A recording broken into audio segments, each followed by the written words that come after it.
नमस्कार प्यारे मित्रों, आज हम विकास की अवधारणा और अधिगम के साथ उसका संबंध पर कुछ वस्तुनिष्ठ प्रकार के प्रश्नों पर चर्चा करेंगे। आपसे आशा करते हैं कि इस वीडियो को अंत तक अवश्य देखें। एलटी और लेक्चरर के लिए यह टॉपिक जो है काफ़ी महत्वपूर्ण है। तो आइए हम उन प्रश्नों पर चर्चा करते हैं। पहला प्रश्न है हमारा, पहला प्रश्न आपके सामने इस प्रकार से है। अभिवृद्धि एवं उसकी विशेषताओं पर जो है हम चर्चा करने वाले हैं। पहला प्रश्न है, बच्चे की शारीरिक वृद्धि या बच्चे की वृद्धि मुख्यतः संबंधित है। तो शारीरिक विकास से बच्चे की वृद्धि मुख्यतः संबंधित है। बच्चे की वृद्धि मुख्यतः शारीरिक विकास से संबंधित होती है। दूसरे शब्दों में कोशिकाओं की गुणात्मक वृद्धि ही अभिवृद्धि कहलाती है, अथवा व्यक्ति के स्वाभाविक विकास को वृद्धि कहा जाता है। मानव अभिवृद्धि की प्रकृति के अध्ययन से यह ज्ञात होता है कि बालक के शरीर और व्यवहार के प्रमुख आकार प्रकार में किस प्रकार परिवर्तन घटित होता है। गर्भाधान से लेकर शैशवावस्था, बाल्यावस्था, किशोरावस्था से होते हुए प्रौढ़ावस्था तक पहुंचने के दौरान व्यक्ति के विभिन्न अंगों के आकार, लंबाई तथा भार आदि में आने वाले परिवर्तन को वृद्धि कहा जा सकता है। अगला प्रश्न है प्यारे मित्रों, निम्नलिखित में से कौन सा कथन वृद्धि की विशेषता का प्रतिनिधित्व नहीं करता है। तो यह मापने योग्य नहीं है। यह जो है इसका सही उत्तर होगा। अगला है, वृद्धि के बारे में क्या सही नहीं है। तो वृद्धि के बारे में जो सही कथन नहीं है वह आपके पास डी, अभिवृद्धि जीवन प्रति चलने वाली प्रक्रिया नहीं है। आपको पता है कि अभिवृद्धि जो है जीवन प्रति चलने वाली प्रक्रिया नहीं है। इसका एक टाइम लिमिट होता है और उसके आधार पर जो है आपके पास ये होती है। अगला प्रश्न है, निम्न में से कौन सा कथन सत्य नहीं है। सीखना व्यवहार परिवर्तन की एक प्रक्रिया है। बुद्धि एक जैविक प्रक्रिया है। विकास एक मात्रात्मक प्रक्रिया है। बिल्कुल ये सही है। विकास एक जो है आपके पास क्या है, मात्रात्मक प्रक्रिया आपके पास विकास है। थोड़ा विकास के बारे में हम चर्चा करते हैं। विकास एक मात्रात्मक प्रक्रिया है। यह कथन असत्य है, क्योंकि शरीर के गुणात्मक परिवर्तनों को विकास कहा जाता है, जबकि अन्य सीखना व्यवहार परिवर्तन की एक प्रक्रिया है।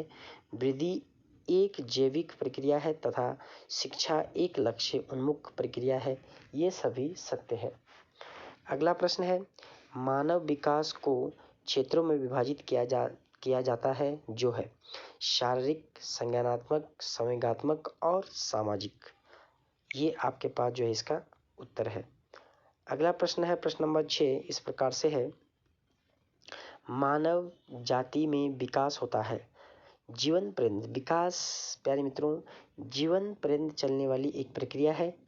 विकास हम जब तक हमारे शरीर में श्वास है तब तक हम कुछ ना कुछ सीखते रहते हैं। जो सीखते हैं वही हमारा क्या है, विकास है। तो विकास एक टाइम पीरियड नहीं होता है। विकास जो है निरंतर चलने वाली एक प्रक्रिया है। निम्नलिखित में से कौन विकास के व्यापक आयामों की सही पहचान करता है।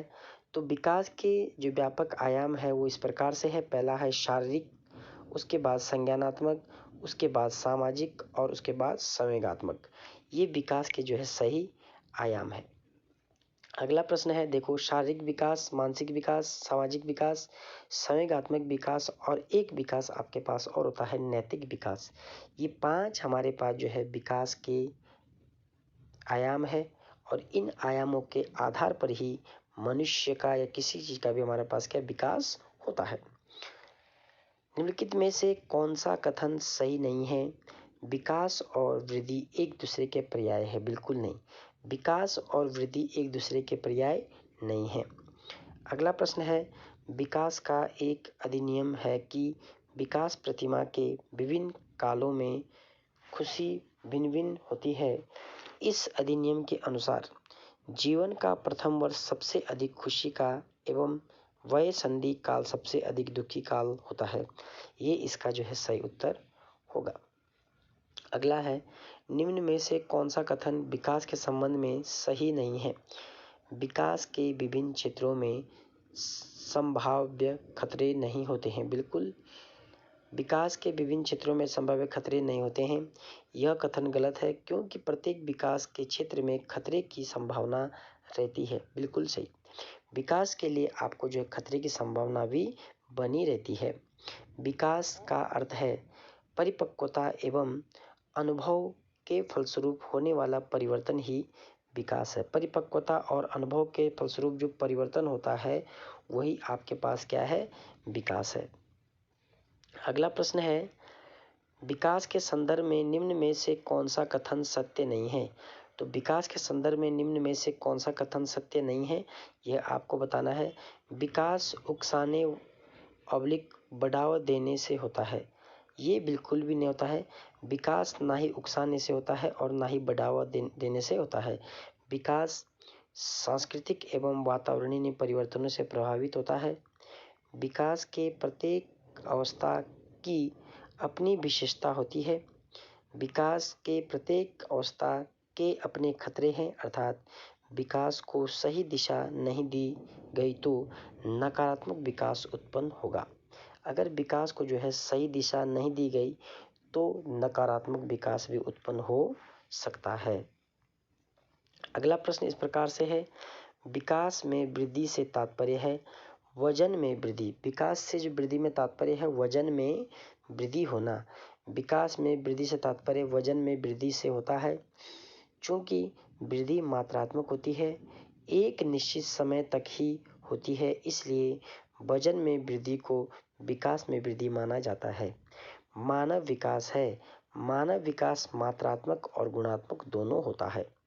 अगला प्रश्न है, निम्नलिखित सूची में से बाल विकास में गुणात्मक परिवर्तन की पहचान करें। तो दृष्टि जो है आपके पास बाल विकास में गुणात्मक परिवर्तन है। निम्नलिखित में से अधिगम संबंधी कौन सा कथन सही नहीं है? तो परिपक्वता का इससे कोई संबंध नहीं है। तो परिपक्वता का जो है इससे कोई संबंध नहीं है। अगला क्वेश्चन है, परिपक्वता का एक उदाहरण है कि जब बालक सीखता है। तो जब बालक सीखता है चलना, यानी कि जब बालक चलना सीखता है तो समझ लो उसमें परिपक्वता आ गई है। अधिगम एवं परिपक्वता के संबंध में निम्न में से कौन सा कथन सही है? यदि मानव विकास केवल परिपक्वता से होता है तो मनुष्य केवल निम्नतम स्तर तक ही सीमित रह जाते हैं। अधिगम एवं परिपक्वता दोनों ही तत्व मानव विकास के लिए महत्वपूर्ण कारक है। अधिगम की अनुपस्थिति में परिपक्वता मानव विकास को असंतुलित कर देते हैं तथा मानव केवल निम्नतम स्तर बोध तक ही सीमित रह जाते हैं। निम्न में से कौन सी विशेषताएं परिपक्वता को अधिगम से अलग करती है? यह एक स्वाभाविक प्रक्रिया है। परिपक्वता एक स्वाभाविक प्रक्रिया है, परंतु अधिगम एक उद्देश्य प्रक्रिया है। इस स्तर पर परिपक्वता अधिगम से अलग होती है। सामान्य परिपक्वता से पहले प्रशिक्षित करना प्राय लाभकारी हो या हानिकारक, यह इस पर निर्भर करता है कि प्रशिक्षण में किस प्रकार की विधि का प्रयोग किया गया है। अगला है, परिपक्वता का संबंध है विकास से। बिल्कुल सही, परिपक्वता का संबंध किससे है? विकास से है। अगला प्रश्न इस प्रकार से है, विकास का वही संबंध परिपक्वता से है जो उद्दीपन का प्रतिक्रिया से। बिल्कुल सही, उद्दीपन को होता था प्रतिक्रिया, यानी कि विकास का वही संबंध परिपक्वता से है जो उद्दीपन का प्रतिक्रिया से है। बिल्कुल सही, परिपक्वता विद्यार्थी अपने बौद्धिकता के साथ अपने सभी प्रकार के द्वंद्वों का शीघ्र समाधान कर लेते हैं। परिपक्वता विद्यार्थी अपने बौद्धिकता के साथ साथ अपने सभी प्रकार के द्वंद्वों का शीघ्र समाधान कर लेते हैं। परिपक्वता का अर्थ है कि विकास की एक निश्चित अवस्था में बच्चे वे कार्य करने के योग्य हो जाते हैं जो वे इससे पूर्व करने में समर्थ नहीं होते हैं। परिपक्वता को या डॉट डॉट परिपक्वता कहा जाता है। प्राकृतिक एवं जैविक विकास को परिपक्वता कहा जाता है।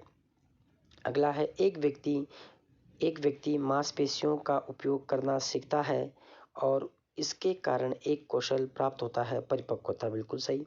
इसके कारण जो उसका क्या एक कौशल विकसित होता है, परिपक्वता। निम्नलिखित में से क्या एक शिक्षार्थी की परिपक्वता का सबसे अच्छा वर्णन करता है? यह व्यक्तिगत विकास की एक सतत प्रक्रिया है। जो परिपक्वता है यह व्यक्तिगत विकास की एक सतत प्रक्रिया है। विकास के लिए निम्नलिखित में से कौन सा एक उचित साधन है या उचित है? सामाजिक संस्कृति के संदर्भ विकास में एक महत्वपूर्ण भूमिका का निर्वहन करता है। डॉट डॉट के अलावा निम्नलिखित कारणों से खेल युवा बच्चों के विकास में एक महत्वपूर्ण भूमिका निभाता है। तो आपको ध्यान रखना है यह समय बिताने का एक सुखद तरीका है। अगला प्रश्न है निम्नलिखित में से कौन सा कथन बालक के विकास को प्रभावित करता है? तो अंतःस्रावी ग्रंथियां बालक के विकास को प्रभावित करता है। पौष्टिक भोजन बालक के विकास को प्रभावित करता है। रोग या चोट बालक के विकास को प्रभावित करता है। और कुछ कारण आपके पास वंशानुक्रम भी जो है बालक के विकास को प्रभावित करता है। शुद्ध हवा तथा प्रकाश भी बालक के विकास को प्रभावित करता है। पारिवारिक परिस्थितियां बालक के विकास को प्रभावित करता है। संस्कृति बालक के विकास को प्रभावित करता है। बुद्धि आदि भी जो है बालक के विकास को प्रभावित करता है। आजकल अधिकतर विद्यार्थियों में संभागी समूह के लिए प्राथमिक ध्यान आधारित होता है। आयु स्तर पर निम्न में से कौन सा बालकों के अधिगम और विकास में सबसे अधिक योगदान देता है? परिवार, समवयस्क समूह और अध्यापक।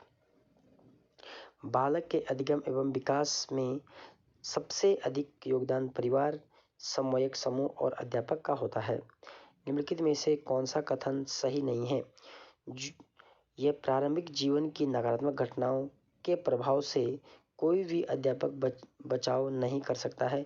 बिल्कुल भी अध्यापक जो है बचाव कर सकता है। अध्यापक का मुख्य कार्य होता है विद्यार्थियों के नकारात्मक भाव को दूर कर सकारात्मक भाव का समावेश करना, और कुशल अध्यापक अपने कार्यों में सफल माना जाता है या सफल होता है।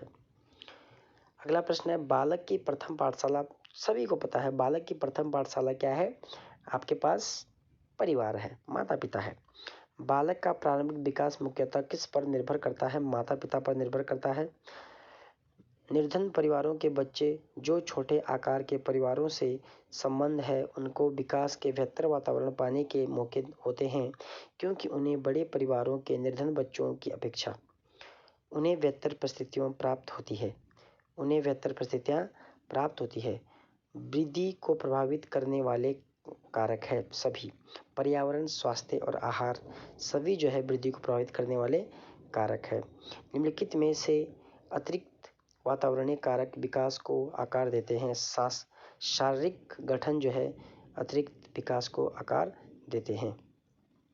निम्नलिखित में से कौन सा कथन बच्चे के विकास में परिपक्वता की भूमिका का समर्थन करता है? पिछले कुछ शताब्दियों में वृद्धि लब्धांक परीक्षा में शिक्षार्थियों के औसत प्रदर्शन में लगातार वृद्धि हुई है। पिछले कुछ दशकों में वृद्धि लब्धांक परीक्षा में शिक्षार्थियों के औसत प्रदर्शन में लगातार वृद्धि हुई है। यह तथ्य दर्शाता है कि पिछले कुछ दशकों में कुछ ऐसा अधिगम वातावरण बन रहा है जिससे बच्चे सुलभता से अपने आप को समायोजित कर पा रहे हैं और बेहतर प्रदर्शन कर रहे हैं। निम्नलिखित में से कौन मानव विकास का सही क्रम है? पहला है आपके पास शिशुअवस्था। इसको ध्यान से देखिए। शिशुअवस्था आपके पास जो है जन्म से लेकर 5 वर्ष तक शिशुअवस्था, उसके बाद बाल्यावस्था 5 से 6 वर्ष से यानी कि 6 से 12 वर्ष, किशोर अवस्था 12 से 18 वर्ष, प्रौढ़ावस्था 18 से 40 वर्ष और वृद्धावस्था 40 से अधिक। जन्मोत्तर जन्मोत्तर का मतलब होता है जन्म के बाद। विकास की दूसरी प्रमुख अवस्था है, तो विकास की दूसरी जो प्रमुख अवस्था है वो है आपके पास बाल्यावस्था। जन्मोत्तर जन्म के बाद विकास की दूसरी प्रमुख अवस्था बाल्यावस्था है। जन्म के बाद की अवस्था को निम्न प्रकार से विभाजित किया जाता है। पहली अवस्था जन्म की पहली अवस्था है वो है आपके पास पहली अवस्था शैशवावस्था, दूसरी अवस्था बाल्यावस्था, तीसरी अवस्था किशोरावस्था और चौथी अवस्था जो आपके पास है वो है आपके पास प्रौढ़ावस्था। शैशवावस्था मानव विकास की प्रथम अवस्था है, प्रथम अवस्था या मानव विकास की प्रमुख अवस्था है प्रथम। ठीक है, शैशवावस्था होती है 5 वर्ष तक। एक होता है आपके पास शैशवकाल और एक होता है शैशवावस्था। बाल्यावस्था होती है 12 वर्ष तक। उसके बाद है शैशव काल की अवधि है, जन्म से 2 वर्ष तक जो है शैशव काल की अवधि मानी जाती है। अगला प्रश्न है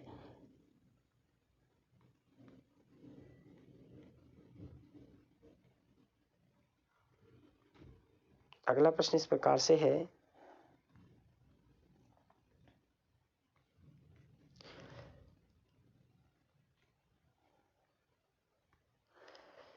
निम्नलिखित में से ये देखिए, निम्नलिखित में से कौन सा आयु समूह परिवर्तित बाल्यावस्था की श्रेणी के अंतर्गत आता है?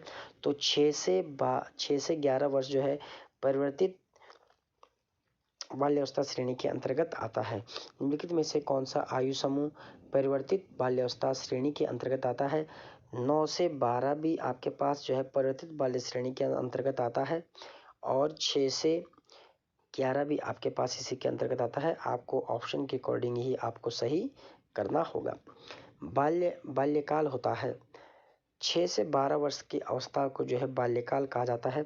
एक बार पुनः आप देख सकते हैं, 5 से 6 वर्ष शैशवावस्था, 6 से 12 बाल्यावस्था, 12 से 18 शैशव और 18 से 40 प्रौढ़। निम्नलिखित में से किस आयु सीमा को प्रारंभिक बचपन माना जाता है? तो आपको डी 2 से 6 को जो है प्रारंभिक बचपन माना जाता है। अगला प्रश्न है, गर्भाधान से बालक के जन्म तक की अवधि को क्या कहा जाता है?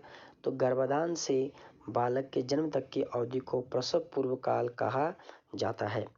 मानव विकास का प्रारंभ होता है, गर्भाशय से मानव विकास का प्रारंभ होता है।